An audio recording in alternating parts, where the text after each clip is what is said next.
Hi, my name is Grant, and as you could probably tell, I was involved in a car accident on Memorial Day.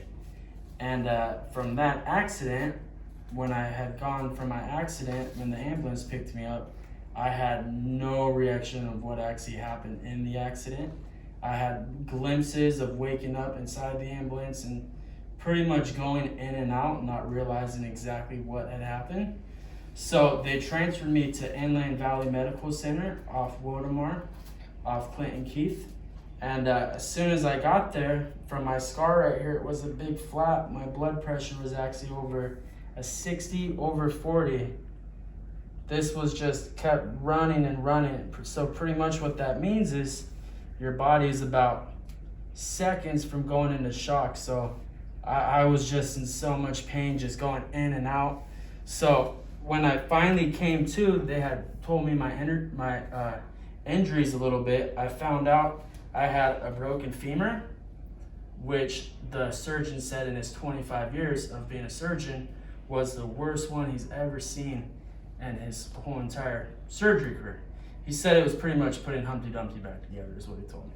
So after the femur, it was my 3 ribs, and then on my back, it was my T2.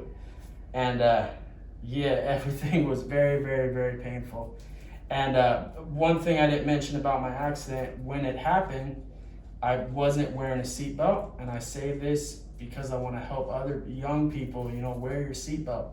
This could have been so much less, if I would have been smart and worn a seatbelt, and I was about a mile away from my house.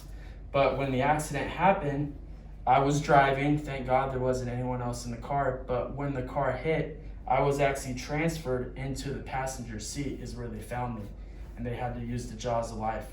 So I was in Inland Valley for about 2.5 weeks. I had 2 surgeries. 2 surgeries in 2.5 weeks. And let me tell you, at that time, they were trying to do physical therapy with me, but it just wasn't working. I couldn't get up. My ribs, my leg was just in so much pain, and mostly it was my ribs at that point, because every time they would try to get me up on the bedside, these would just completely close on me, and I couldn't breathe or anything. So they gave me a couple options for rehab, and as soon as they told me that, probably the first week I was in there, I already knew I needed to go to rehab. There was no way that I was going to be able to recover on my own at this point. I couldn't do anything. Very weird from going very active every day to not being able to move and not being able to use the restroom.